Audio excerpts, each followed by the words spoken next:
this is a random video, yes. Samahan niyo ako na mag-start itong night skincare routine at ang gagamitin natin is itong Kojie San Dream White Anti-Aging Night Ritual Kit. Ang haba ng pangalan niya. Kasi last time nung nag-grocery ako, nakita ko to and I was like, subukan nga natin siya ng sabay-sabay. Kasi actually, ito yung mga laman niya. So, nasubukan ko na yung sabon, itong toner, at itong blemish correcting cream. Pero itong anti-aging night cream, wala pa. Like, ito nag-hoard kasi ako ng sabon. Meron ako nito sa storage box ko.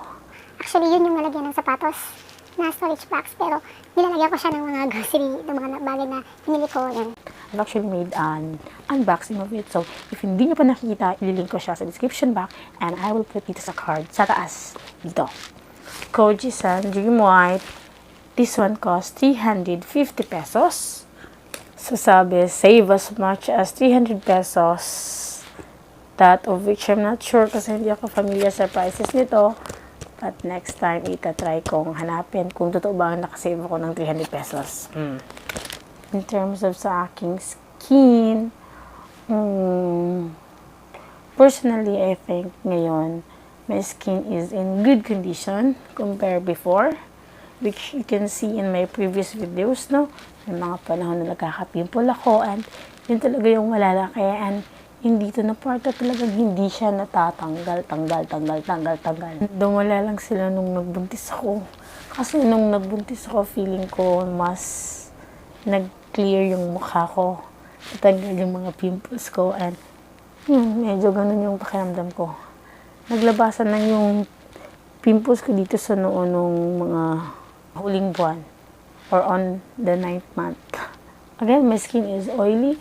Very oily. Yan. Well, iba kasi yung parang pawisin lang. Diba? Yung mga may pawis, ganun. Yung akin, talagang para siya nagmamantika. Yun. Isa nga pala sa reason ko bakit gusto ko mag-skincare is, if you can see, nagpakulay ako ng buhok lately.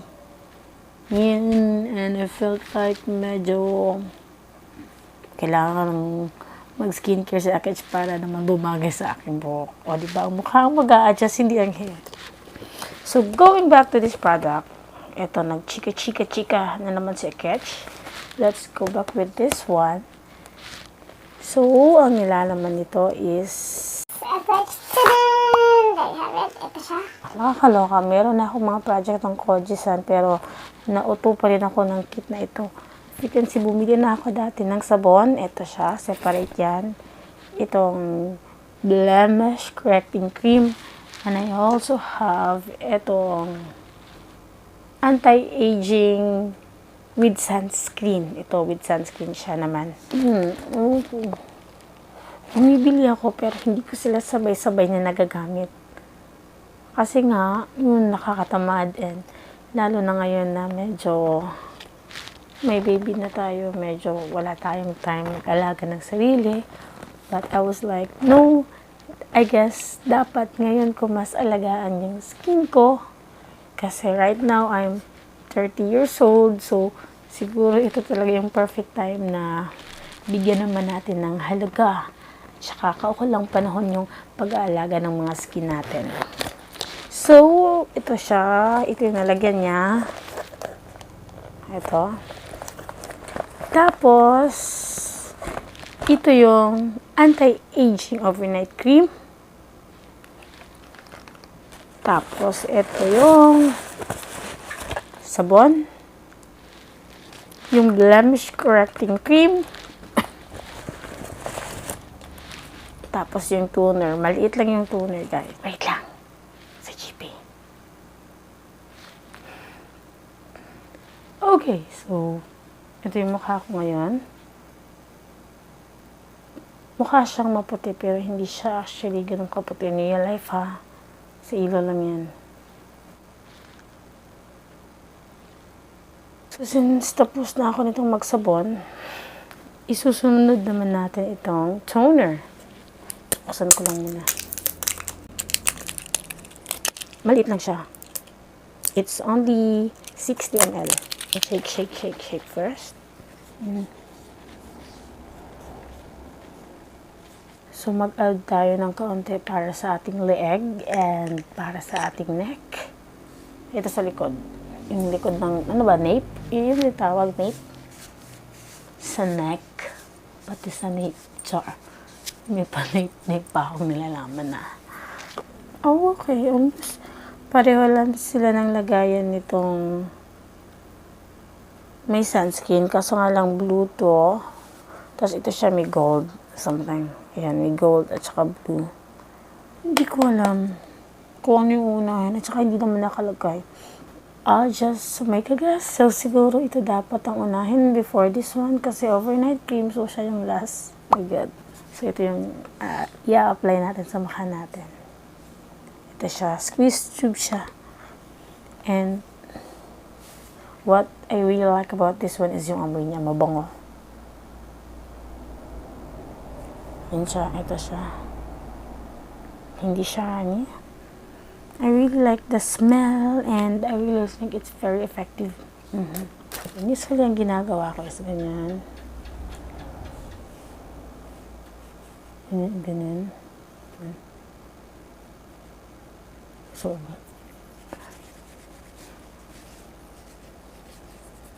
ito na siguro, no? Whatever. So, ganito yung nalagayan niya. May takip siya. So, anyways, this one is more in moisturizing. Tsaka yung isa is blemish correcting. So, yun. It's really nice. And, mabango talaga siya. Hi, bayi. So, sa karon, it's almost a month since I've used kining Kojie San Dream White na mga items.